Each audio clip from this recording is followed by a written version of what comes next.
y el día de hoy quiero hablarles de serverless y de CloudFormation. La agenda que tengo es hacer una introducción de qué es serverless, entender uno de los servicios de serverless de AWS que es Lambda y poder desplegar un proyecto de Spring Boot en Lambda. También entender otros dos servicios que son totalmente administrados por AWS, que son API Gateway y DynamoDB, y también ver el servicio de infraestructura como código de CloudFormation en AWS. Quería iniciar esta presentación mostrando los resultados del cuadrante mágico de Garden para el año 2020, en donde AWS nuevamente fue mencionado como el líder de infraestructura como servicio y plataforma como servicio. AWS lleva 10 años siendo nominado el líder en infraestructura como servicio. También AWS se destaca como un proveedor de nube con servicios de inteligencia artificial y también es el líder en la industria. Bueno, cuando todos nosotros hablamos de cloud computing, es común que tengamos estos tres términos: infraestructura como servicio, plataforma como servicio y software como servicio. Cada uno de ellos nos da un grado de automatización y también nos reduce nuestra carga administrativa. Pero cuando hablamos de serverless, tenemos que hablar de otros dos términos. Uno es conocido como Backend as a Services, que corresponde a todas aquellas capacidades que están del lado del servidor y son capacidades para ser tolerante a fallos, recuperar mediante errores, tener escalabilidad, tener al balanceo y tener otras características que me permiten tener una arquitectura o un componente que pueda atender las necesidades de mi mercado. Y también función como servicio, que básicamente consiste en aquel componente software que yo desarrollé, que representa una lógica de negocio y que yo lo pongo en un contenedor y posteriormente lo ejecuto bajo una acción por demanda. Con estos dos términos ya claros, entramos a entender serverless desde el lado de sus ventajas. Lo primero es que existe una menor carga administrativa, porque ya nuestro proveedor de nube se va a encargar de ofrecernos capacidades de escalamiento automático, alta disponibilidad, tolerancia a fallas. Nosotros ya no tendríamos que preocuparnos por estas capacidades. Por otro lado, hay una atracción con respecto, me refiero que es muy atractivo de que el esquema de pago sea diferente a lo tradicional, en donde yo pago solamente por el consumo, es decir, por el número de peticiones y por el tiempo de ejecución de esa petición que fue atendida. Aquellos momentos donde mi función lambda no está atendiendo ninguna petición, yo no voy a pagar por ello. Y lo otro es que este servicio está muy enfocado a la experiencia del desarrollador. ¿Qué quiere decir? De que realmente nos dicen a nosotros, céntrese en crear componentes que representen la lógica del negocio con sus reglas y despreocúpese de capacidades de escalamiento, tolerancia a fallas, alta disponibilidad, porque AWS nos ofrece esto a distancia de clics. ¿Cuáles son las desventajas? Bueno, una de las desventajas es que no podemos tener una infraestructura reservada o propia para poder desplegar nuestros servicios de serverless. Realmente se tiene una infraestructura robusta, pero que es compartida por todos los usuarios que están haciendo uso de este servicio. Lo otro es que hay una dependencia muy fuerte de las herramientas de recolección de logs o de bugueo que nuestro proveedor nos va a ofrecer. No podemos utilizar otras alternativas del mercado, sino que muchas veces tenemos que utilizar la que ya nos dispone el proveedor, que también muchas veces son muy buenas. Otro elemento es el rendimiento inicial y lo vamos a ver más adelante, que es conocido como el call start, en donde la primera petición que va a ser atendida por una función serverless generalmente tiene una penalidad de tiempo porque se debe adecuar a un contexto de ejecución y posteriormente ejecutar el contenedor. Este slide expone cuáles son los servicios de serverless que tienen los diferentes proveedores de nube. Y destaco en el tema de AWS que tiene para todo, tiene para cómputo, tiene para API management, tiene para storage, bases de datos, también un autorizador de servicio que es Cognito y la parte de orquestación con Step Function. Entrando ya en detalle en Lambda. Lambda, como les mencionaba, es un servicio serverless, es un servicio administrado por AWS, en donde se hace la ejecución de una función en una infraestructura compartida con alta disponibilidad. Lambda es un servicio que me ofrece capacidades de alta concurrencia, escalabilidad, tolerancia a fallos. También me ofrece capacidades como por ejemplo identificar las diferentes instancias de mi función serverless, poder balancear los eventos que llegan a cada una de estas instancias de mis funciones para que pueda atender la mayor cantidad de eventos.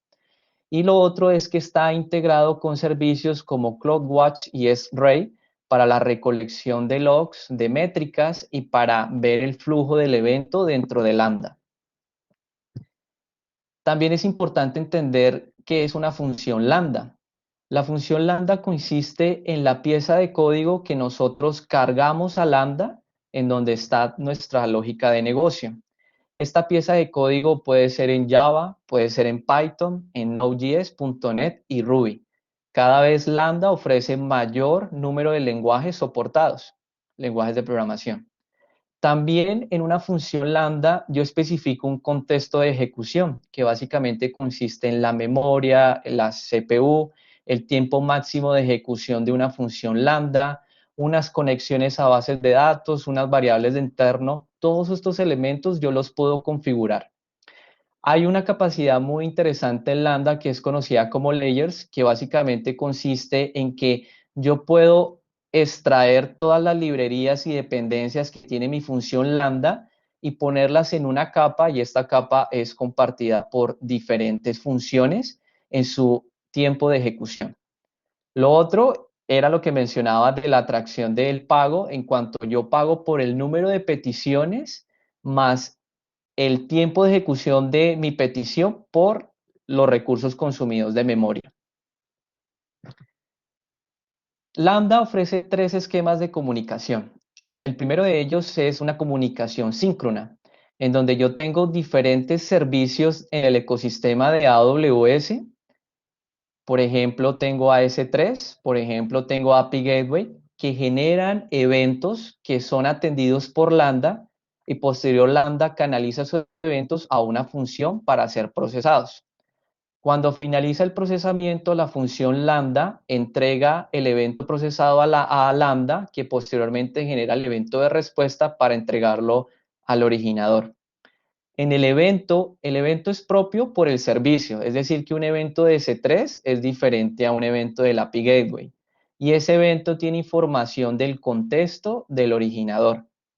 El manejo de errores se hace a través de los eventos. Como la comunicación es síncrona, yo debo dar una respuesta y en el evento de respuesta yo comunico si fue satisfactorio o ocurrió un error. Otro elemento importante es que en este caso se configuran permisos basados en recursos, en donde yo especifico qué recursos de AWS o servicios pueden hacer ejecución de una función lambda en particular. Otro esquema de comunicación es asíncrono, en donde también tengo otros servicios de AWS que generan estos eventos, pero en este caso los eventos son primero almacenados en una cola, se genera una respuesta inmediatamente y posteriormente estos eventos son tomados por Lambda para ser enviados a la función para su procesamiento. Cuando hablamos de un esquema síncrono, se habilitan otras capacidades de Lambda que son muy interesantes para el manejo de errores. En este caso, yo puedo configurar el número de reintentos que yo quiero procesar un evento y el tiempo de vida de ese evento en una cola. Dado estas dos condiciones, si se cumplen, es decir, si yo superé el número máximo de eventos para procesar, el máximo de intentos para procesar un evento, o el tiempo de vida del evento ya se superó, yo puedo descartar este evento a una cola. Esto me ayudaría a que yo no descarte ningún evento o posteriormente conectar esta cola a otra función lambda para que se haga un tercer reintento en el procesamiento.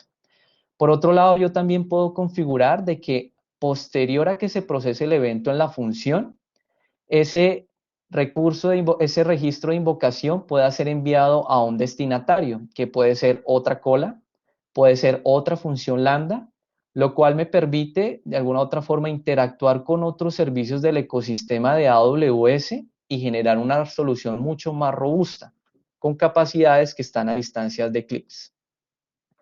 Y por último tenemos el esquema de comunicación que es conocido como el Event Source Mapping. En este caso, Lambda se comunica con una fuente de eventos o una fuente de data stream, como lo es Kinesis Data Stream en este ejemplo, toma los eventos por lotes y posteriormente se los envía a la función lambda. Entonces acá también es muy interesante porque lambda no solamente es invocado por otros servicios, sino que lambda también puede tener permisos para acceder a otros eventos o otras fuentes de datos, posteriormente tomar esos registros en batch y ejecutar un procesamiento que yo tengo en mi función. En este caso, yo debería configurar políticas en rol de ejecución. Por medio de IAM, con las políticas y los roles, yo le permito a Lambda tener los privilegios necesarios para acceder a esas fuentes de información. Ahora, es interesante entender el ciclo de vida de una función lambda. Y es importante entender de que una función lambda me atiende una petición por segundo. O mejor, solamente me puede atender una petición durante el tiempo que demore en atender esta petición.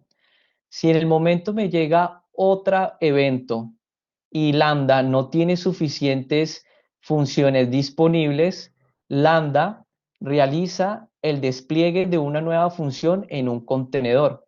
Pero para poder hacer esto, tiene que ejecutar una serie de pasos.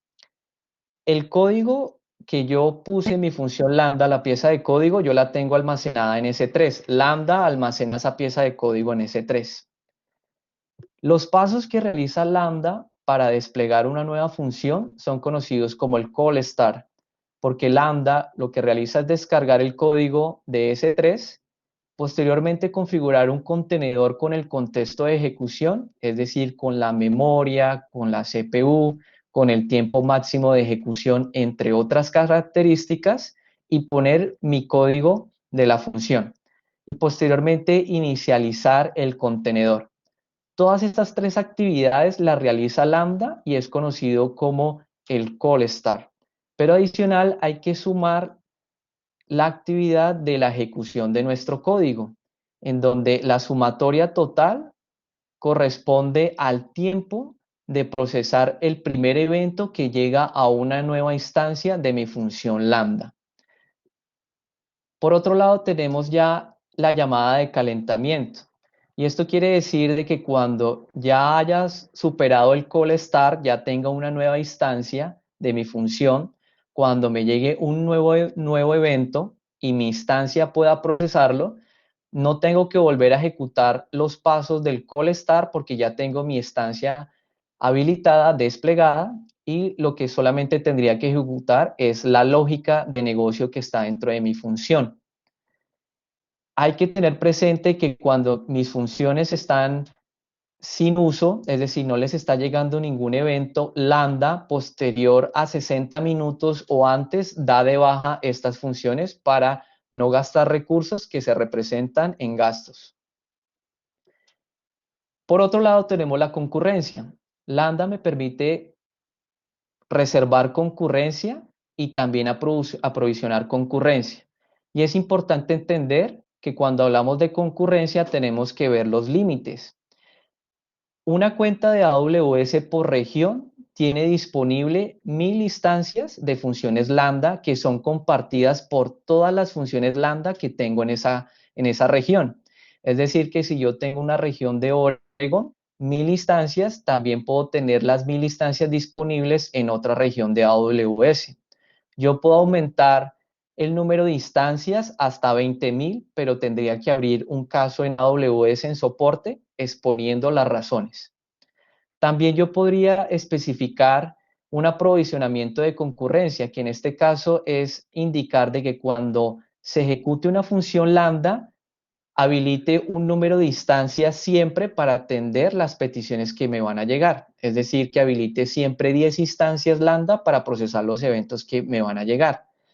Pero esto también lo podría hacer por la ocurrencia de otros eventos, como por ejemplo, podría utilizar autoscaling y programar el aprovisionamiento de concurrencia para que ocurra por fecha y hora, por algunos umbrales de métricas que están en CloseWatch o también por step scaling.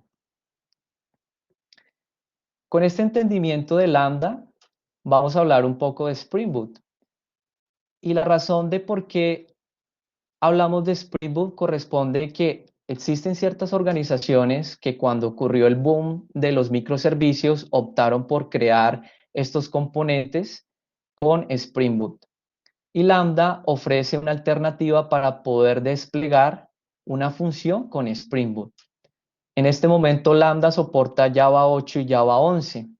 Adicional, AWS provee un SDK muy robusto en donde nos permite tener clases por cada uno de los eventos que son generados por otros servicios de AWS, como por ejemplo S3, API Gateway, Kinesis Data Stream, entre otros.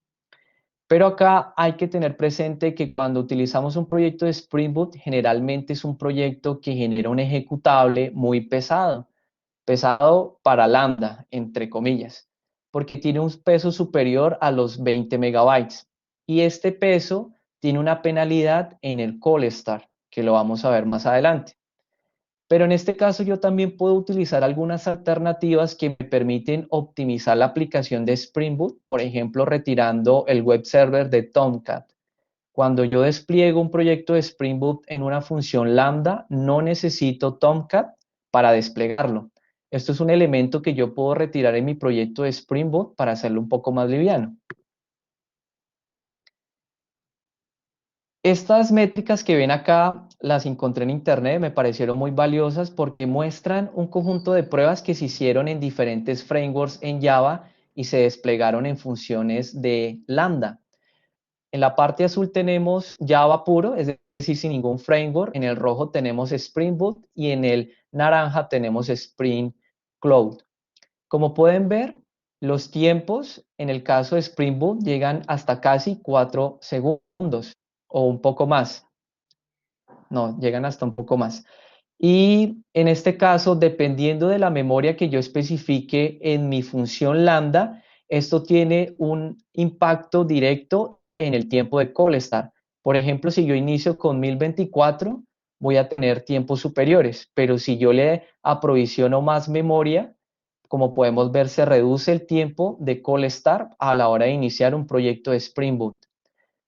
Algo similar sucede con el tiempo de la llamada en calentamiento, en donde dependiendo de la memoria, en este caso también se igualan los tiempos, pero si se dan cuenta, en el caso de un proyecto con Java puro, es decir, sin ningún framework, tiene un tiempo muy similar al de Spring Boot, y en este caso los tiempos se reducen a medio segundo o un poco menos.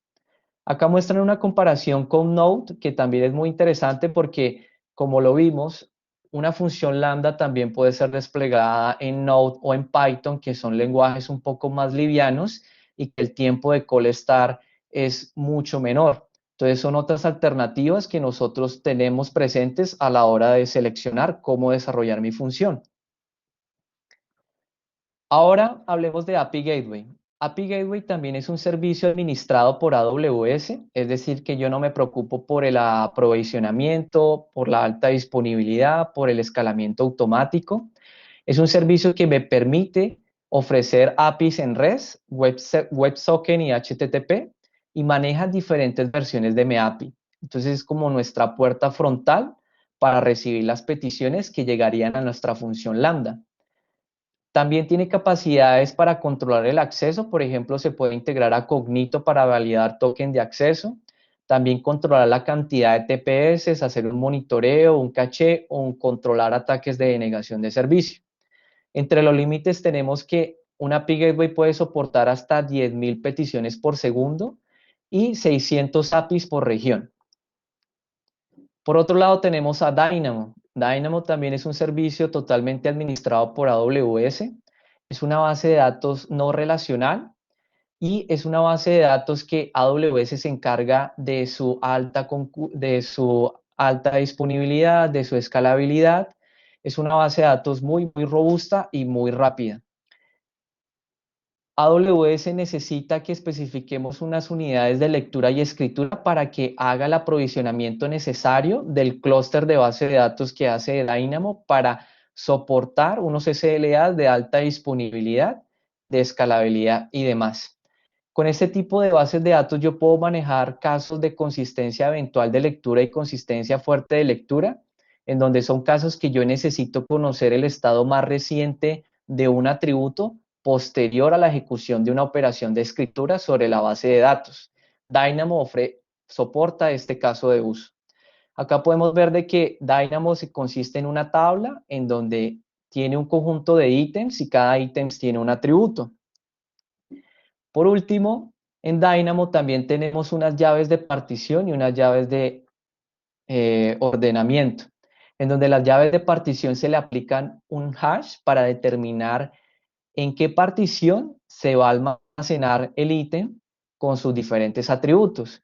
Básicamente consiste en que Dynamo subdivide el total de ítems de la tabla en diferentes particiones y esto tiene un beneficio en tiempos de escritura y también de lectura, porque yo realizo esta operación sobre solamente una partición específica. Este último gráfico que quiero ilustrarles muestra en la parte izquierda aquellos componentes que deberíamos tener en un ambiente on-premise para ofrecer capacidades de cómputo, de bases de datos, de almacenamiento, de mensajería y analíticas.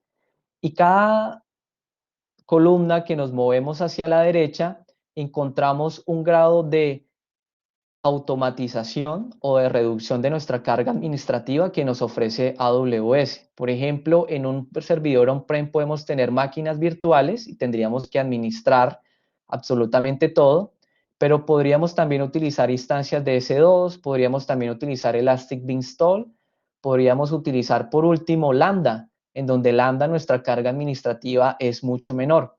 Lo mismo sucede para bases de datos. Podríamos tener un MySQL, motor de base de datos en on-prem, pero también tenemos otras alternativas donde se reduce nuestra carga administrativa hasta llegar a Dynamo. Este es el caso de uso que quiero exponerles hoy con el proyecto de Spring Boot, que básicamente es exponer un API REST en API Gateway que invoque una función lambda que está en Spring Boot, que esa función lambda tenga unos permisos con unos rol de ejecución para hacer una lectura en una base de datos Dynamo y también poner todos los logs en CloudWatch. Vamos a pasar a ver el código rápidamente. Este es el proyecto de Spring Boot. Yo personalmente trabajo mucho con el IDE de IntelliJ. Este IDE tiene diferentes plugins que me permiten crear funciones lambda, los cuales los pueden encontrar en el marketplace. Son muy sencillos.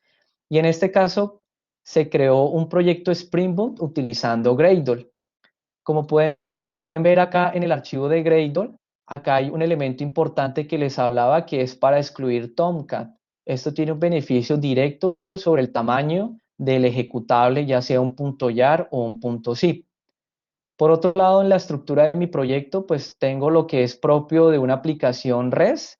Por ejemplo, tengo mi controlador, que es donde hago el mapeo de mi endpoint con REST a los diferentes objetos. Tengo también un paquete de servicios en donde yo especifico la lógica que se va a existir. Por otro lado, tengo una parte de repositorios, que es acá donde tengo toda la lógica de la interacción con la base de datos de Dynamo. Acá hay una librería interesante de AWS que me permite mapear un objeto, como en este caso una entidad que es Customer, con ciertos atributos de una tabla de Dynamo. Es una especie de ORM. Y acá realmente en el repositorio yo especifico toda la lógica que quiero hacer sobre la base, sobre la tabla de Dynamo, hacer una consulta, hacer una escritura y demás. Ahora, si nosotros vamos hacia la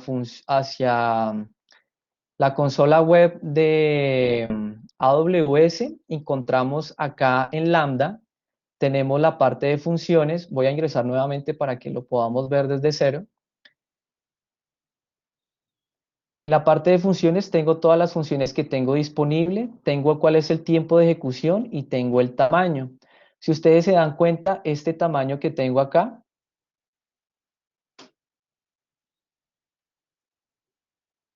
ok, este tamaño que yo tengo acá corresponde a que es el tamaño de mi proyecto Spring Boot, pero si se dan cuenta, este registro que yo tengo acá, el tamaño es mucho menor. En este caso es porque yo estoy utilizando la capacidad de layers.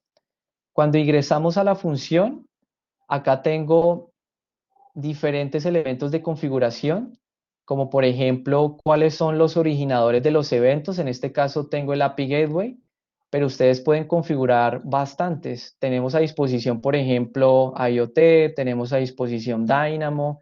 Por ejemplo, acá tenemos de terceros, también tienen integración como Datadog y demás. Entonces, todo esto está a nuestro alcance. Por otro lado, también podemos ver la cantidad de instancias que tiene, en este caso, disponibles mis funciones y por la región de Ohio. Voy a volver a las funciones un momento rápido. Acá voy a ingresar nuevamente a esta.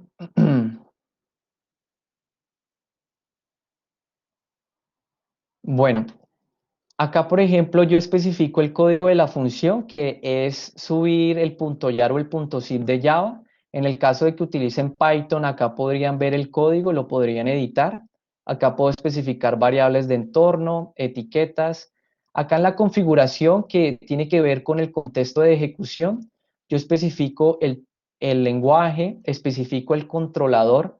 Esta parte es muy importante porque esto está condicionado al proyecto que yo estoy realizando. Cuando manejamos Spring Boot tenemos que crear una clase que implemente la interfaz del Request String Handler, que básicamente es un handler para manejar un evento específico. En este caso, el evento que estamos manejando es una AWS Proxy Request. Pero si, por ejemplo, queremos manejar un evento de S3 o un evento de Kinesis Firehose, nosotros tendríamos que seleccionar la clase específica para ese tipo de evento. Y acá básicamente lo que sucede es que Lambda envía el evento al proyecto de Spring Boot. Este evento es recibido por este handler, que básicamente lo mapeamos acá, especificando el paquete y posteriormente el nombre de la clase que se llama String Lambda Handler, que corresponde a este nombre, y posteriormente especificando el método de esta clase que atenderá el evento, que es conocido como handle request. Entonces acá le decimos a Lambda que ese evento tiene que invocar un método que está en esta clase. Acá especificamos la cantidad de memoria, que dependiendo de la cantidad de memoria se asigna la cantidad de CPU que va a tener para atender esa función, el tiempo máximo de espera, entre otras características. Por otro lado, tengo herramientas de monitoreo que les hablaba que tenemos de ClockWatch y X-Ray. También tengo esta parte de concurrencia que les hablaba de el aprovisionamiento de la concurrencia o la simultaneidad de la concurrencia, que en este caso tengo 1000 instancias disponibles y puedo especificar un número de instancias específicas para desplegar mi función lambda. Y por otro lado, también tengo en este tema de la invocación asíncrona, que les comentaba que se habilitan otro tipo de discapacidades, en este caso, cuál es el tiempo de vida del evento que va a tener en la cola y el número máximo de reintentos para procesar un evento. Cuando estas dos condiciones se cumplen, acá yo puedo especificar de que mi evento sea enviado a una cola o a un tópico de SNS. Puedo especificar alguno de los dos. Y por último, quiero mostrarles dos temas adicionales. Por otro lado, es el de destinatarios, que les comentaba que ese registro de invocación yo puedo enviarlo cuando es una invocación asíncrona y en un caso de error lo puedo enviar a un tópico, a una cola, a una función lambda o un bus de eventos. Y cuando es un caso de error o éxito, también tengo los mismos disponibles. Y en este caso en Layers también tengo disponible lo que les comentaba de poder extraer todas las dependencias de mi proyecto Spring Boot. Entonces, en este caso acá tengo todo lo que Spring Boot inyecta en mi proyecto, todas las librerías, para que éstas sean utilizadas por diferentes funciones y así reducir el tamaño de mi función. Por otro lado, tengo el API Gateway y en el API Gateway tengo la posibilidad de crear diferentes recursos para especificar un endpoint en REST. Por ejemplo, puedo especificar el path que va a tener mi endpoint. En este caso tengo customer, tengo un pod de all y tengo para recibir un parámetro en el path que es un key. Y le puedo especificar las operaciones de HTTP como post, put, delete, get y demás. Cuando yo especifico una operación, acá en la solicitud de integración, yo le puedo decir de que tengo una integración con Lambda y posteriormente yo le especifico la función de Lambda que yo desearía que tenga una integración con el API Gateway, es decir, que me envíe el evento hacia la función Lambda. Posterior a que yo tengo ya mapeado todo mi estructura del endpoint, que esta estructura tiene que coincidir con lo que yo especifique acá en el controller, es decir, si yo en el controller especifiqué un post mapping que tiene un path específico, yo debo especificar de que ese path corresponda con lo que yo voy a indicar acá en el API Gateway para poder recibir esa petición y poder direccionarla a la función Lambda. Cuando ya tenga todo ese mapeo, posteriormente yo puedo desplegar mi endpoint de REST en Internet utilizando los stage y en este caso queda disponible para yo hacer cualquier tipo de invocación. Por ejemplo, acá en esta operación, en este endpoint, me interesa obtener todos los registros que hay en mi base de datos Dynamo en este momento y acá los podría ilustrar. En este caso está tardando porque les comentaba que es la ejecución del momento de call start mientras se despliega un contenedor que contiene el contexto de ejecución y demás. Y acá me muestra la información. Y por último tengo a Dynamo. Dynamo, yo puedo especificar las tablas. En las tablas especifico cuáles van a ser sus elementos, cuáles van a ser su llave de partición y su llave de ordenamiento. Voy a especificar las unidades de lectura y escritura. Todos estos elementos son los que tendría que yo especificar para yo poder trabajar con una tabla de Dynamo. Ahora, quiero hacer una prueba rápida para que ustedes lo vean. Yo en este caso tengo JMeter para hacer las pruebas para servicios REST y se pueden dar cuenta que si, por ejemplo, hago una petición, en este caso estoy creando una petición, estoy creando un cliente y posteriormente estoy consultándolo. Generalmente esto se está respondiendo muy rápido. Estamos manejando tiempos inferiores al segundo, pero estoy manejando instancias muy pequeñas, por ejemplo, solamente 2. Voy a aumentarlo, por ejemplo, a 5. En este caso, lo que va a pasar es que la cantidad de contenedores o funciones que yo tengo en Lambda seguramente no me van a poder soportar este número de hilos y por ende Lambda lo que va a hacer es va a desplegar nuevas funciones Lambda en otros contenedores para atenderlos. Entonces, cuando haga la solicitud, algunos de ellos se van a responder rápido, pero otros se van a demorar, porque mientras pasa el tiempo de call start para atender el evento, entonces ahí sí va a terminar. Entonces, si vemos acá en el árbol de resultados, vemos que algunos superaron los 9 segundos, pero otros dieron tiempos de respuesta menor al segundo. Cuando volvemos a ejecutar, como yo ya tengo esas instancias de la función arriba para soportar esa cantidad de hilos, pues realmente acá lo que va a pasar es que no voy a tener una petición que vaya a superar los 9 segundos como ocurrió en el pasado. Listo. Todo esto es lo que tendríamos que hacer nosotros para poder utilizar esos servicios serverless que tiene AWS. Pero hay otro servicio muy interesante de AWS que es conocido como CloudFormation. CloudFormation es infraestructura como código y consiste que si nosotros pensamos en grande, ya no hablamos de solamente una función, sino hablamos de 100, 200, 1000 funciones, pues realizar este paso a paso en cada una de las pantallas de AWS nos va a desgastar muchísimo.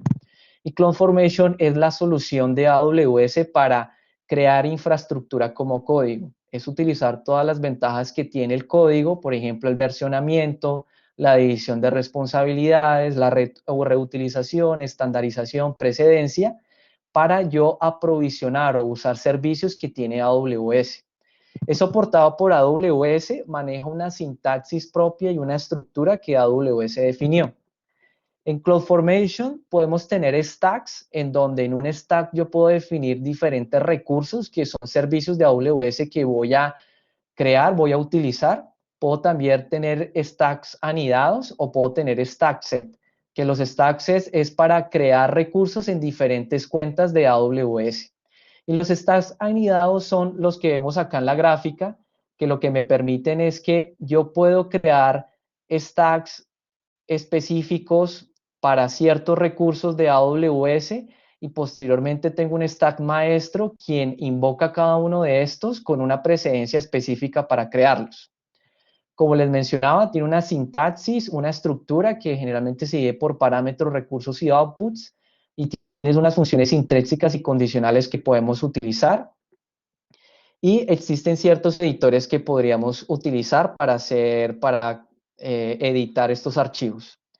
Por otro lado, CloudFormation se integra muy bien al Code Pipeline, a Code Build y a Code Commit, que son otros servicios de AWS para poder utilizar todo un pipeline, todo el tema de DevOps para yo optimizar y automatizar mi despliegue de infraestructura como código. Yo lo podría utilizar en este pipe que vemos acá, por ejemplo, tomar las fuentes de un repositorio de GitHub, posteriormente hacer la construcción en Code Build y posteriormente hacer ese despliegue que se traduce en el aprovisionamiento de ciertos servicios que tengo en AWS. Rápidamente vamos a ver acá en el editor cómo están nuestros stacks. Vamos a iniciar con Dynamo. También este editor de código tiene un plugin que me permite, por ejemplo, utilizar funciones de autocompletar para yo poder editar mucho más fácil mis stacks sin necesidad de tener que de pronto recurrir tanto a la documentación que está en línea. Por ejemplo, acá yo puedo indicar que voy a crear un servicio de Dynamo que es una tabla. Posteriormente le especifico las propiedades. Una buena práctica que yo recomiendo es que se familiaricen bastante con lo que tienen que hacer acá en la consola web para poder crear una tabla de Dynamo en este caso. Y esto realmente ustedes van a ver de que se va a relacionar mucho con las propiedades, los valores que tienen que especificar acá. Así van a tener un mayor entendimiento de cómo tener que crear el stack, ¿vale? En este caso estoy especificando una tabla que tiene ciertos atributos y que algunos atributos son una llave de partición y otra llave de ordenamiento. Por otro lado, también tengo otro template que en este caso es para desplegar una función lambda. Y en la función lambda yo acá le especifico, por ejemplo, cuál va a ser mi ambiente de ejecución, mi contexto de ejecución, qué lenguaje de programación voy a utilizar, cuál va a ser la memoria que voy a obtener, cuáles son los permisos que voy a tener en mi rol de ejecución. En este caso son permisos para realizar operaciones CRUD sobre una tabla de Dynamo. Todo esto yo lo puedo especificar en código y esto es lo que me permite la automatización de un despliegue de una función lambda. Por último, tengo el API Gateway, que en este caso en el API Gateway, por ejemplo, especifico que voy a recibir contenido de JSON, voy a también a especificar cómo va a ser mi path. Por ejemplo, acá tengo el key, acá más adelante, si no estoy mal, tengo el customer que hace parte de mi path y así voy mapeando cómo va a ser mi endpoint, cuáles son los métodos que me va a soportar. Por ejemplo, acá me va a soportar el método get, entre otras características. Y por último tengo mi template de master, que es el que anida estos otros y que va a indicar cómo se tiene que hacer la ejecución. Y acá va a indicar también una precedencia. Entonces, por ejemplo, acá podemos ver palabras como depends on. En este caso yo digo que antes de crear el recurso de lambda, que está en el template de lambda, debe primero crearse el recurso de Dynamo. ¿Y por qué debe crearse primero el recurso de Dynamo? Porque Dynamo en su salida me entrega el ARN, que es el identificador, y es el que yo necesito para yo especificar en el rol de ejecución los permisos para realizar las operaciones CRUD sobre la tabla de Dynamo. Y por último, especificamos el API Gateway. Todo esto ingresamos acá a la función de AWS CloudFormation. Yo previamente ya había ejecutado un stack, como lo pueden ver acá es el FirstNet Stack, y este stack básicamente empieza a ejecutar todo mi código que yo tengo acá en los templates que acabé de ver, y me empieza a crear todos los recursos. Por ejemplo, me creó primero Dynamo, posteriormente me creó Lambda, y finalmente me creó el API Gateway. Cuando yo voy a cada uno de las pantallas de estos servicios, por ejemplo acá en funciones, acá puedo ver el Customer Serverless que yo creé, ese fue el nombre que yo le asigné. Pero si por ejemplo vamos acá a monitorización, él me dice que este recurso hace parte de un template de CloudFormation para que yo sea consciente de que no fue creado por sí solo. Bueno, en esta parte, por ejemplo, acá podemos ver las métricas que recolecta CloudWatch. Acá, por ejemplo, podemos ver las invocaciones, las duraciones de las invocaciones, podemos ver cuánta concurrencia recibimos. Estos son todos elementos interesantes que también nos permiten a nosotros tomar decisiones de cuánta concurrencia aprovisionada tenemos que manejar, si tenemos que optimizar más mi función lambda. Todo esto nos lo entrega AWS y está a distancia de clics. No tenemos que preocuparnos por esto. Bueno, yo creo que ya el tiempo mío está por acabar. Quiero darle la palabra a Carlos y empezamos a abordar las preguntas. Básicamente mi presentación acá ya termina.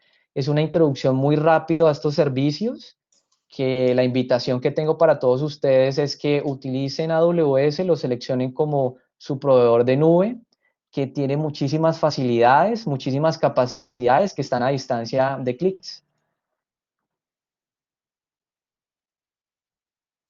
Muchas gracias, José Luis. Mira que hoy están muy tímidos, solo veo una pregunta y es que si puedes compartir la presentación y el código de Spring Boot que usaste. Sí, sí, señor, yo la puedo compartir. Acá en la presentación puse mis redes sociales profesionales. Está en este caso GitHub, y en GitHub tengo, o mejor, pueden encontrar el proyecto de Spring Boot. Adicional también pueden encontrar eh, todo lo relacionado a los stacks de serverless con el aprovisionamiento de cada uno de los recursos. Entonces acá también pueden encontrar eso, pueden encontrar una información muy interesante. Acá, por ejemplo, yo lo que utilicé fue como mapas mentales para poder tener como la estructura de cómo iban a ser cada uno de los stacks. En este caso, que iba a tener un Dynamo, un Lambda, cuáles iban a ser los parámetros y demás. Todo este tipo de elementos los podemos utilizar para que tengamos un mayor entendimiento. Listo, mira que ahí sí se animaron a preguntar. ¿Cuál es la Ok. diferencia entre AWS Amplify y AWS Lambda? Uy, bueno, ahí sí debo confesar de que me corchan un poco. No conozco muy bien Amplify. De pronto Carlos tenga más experiencia, ¿me puede ayudar en esa pregunta, por favor? Mira, yo creo que son enfoques completamente diferentes. Sí, los dos son serverless, pero por ejemplo ahorita estuve jugando con Amplify y en Amplify, ¿qué hace uno? Monta como una aplicación full stack, entonces monté un frontend Node.js y lo conecté con AppSyn y monté un GraphQL y conectamos a Dynamo, ¿sí? Eso fue lo que yo hice en Amplify con AppSyn y Dynamo, como una aplicación en React. Entonces todo eso iba en Amplify. Amplify tiene una CLI en la cual puedes interactuar fácilmente con esa CLI y en esa CLI entonces puedes hacer algo muy, muy chévere y es que vos vas programando tu proyecto. Digamos, yo lo hice en React y Node.js de forma local y vas actualizando, le dices Amplify Push y él ahí mismo te va subiendo y te va cargando todo eso en Amplify. Y Amplify te da un link para que puedas ver tu aplicación en funcionamiento, ¿sí? En cambio, una función lambda te va a ejecutar un código por demanda. Creo que son enfoques completamente diferentes, ¿sí? Carlos, ¿puedo Ok. agregar algo ahí a lo de Amplify? Dale, Juli.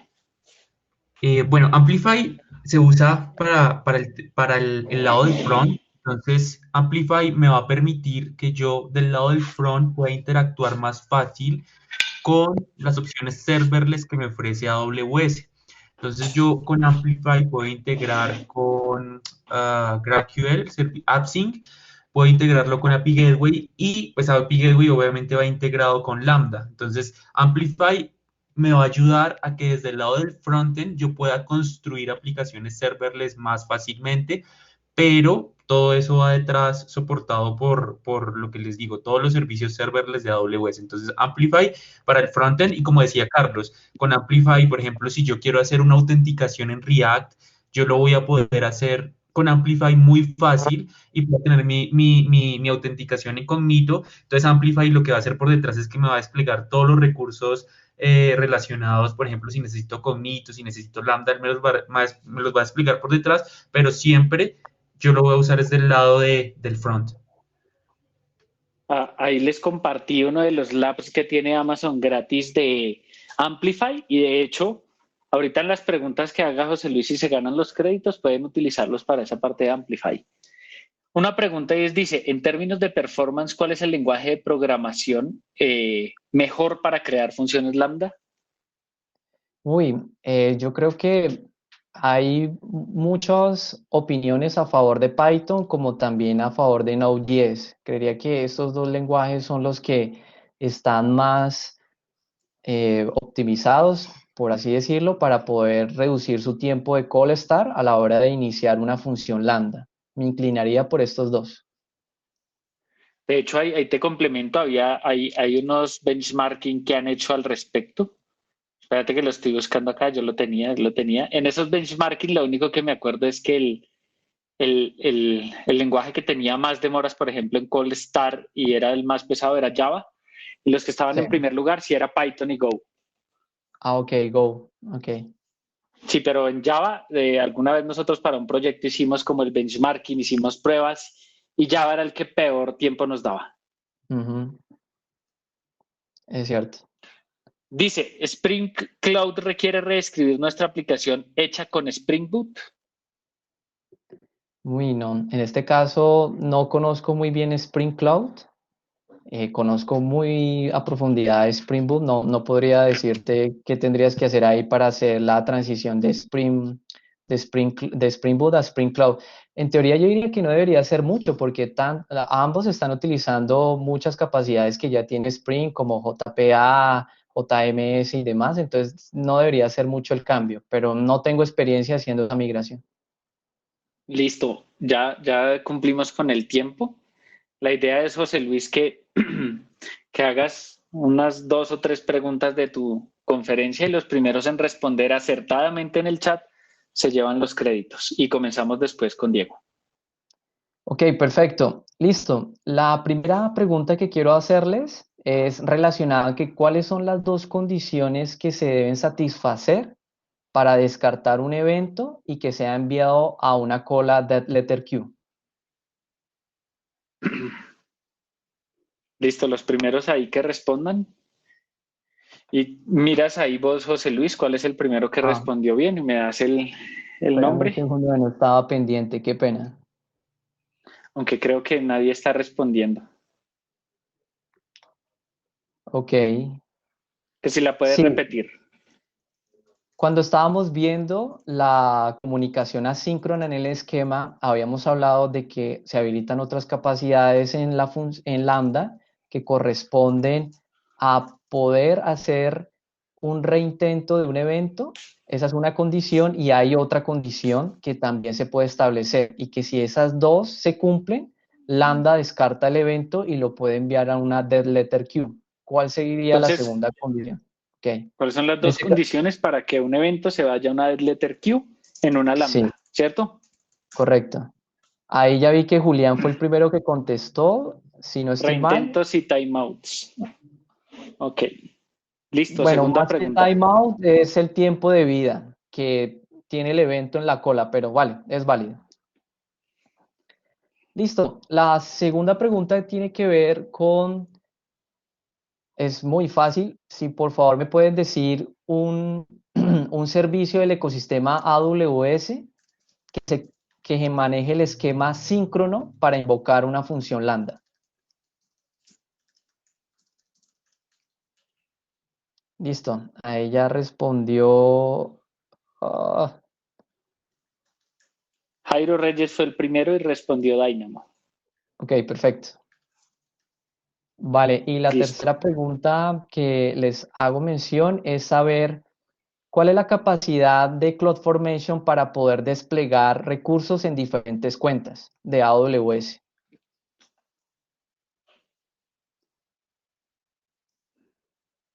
Muy bien. Edinson Ordóñez. Edwin Ordóñez, StackSet, muy bien. Listo, muy bien. Carlos, de nuevo, muchísimas gracias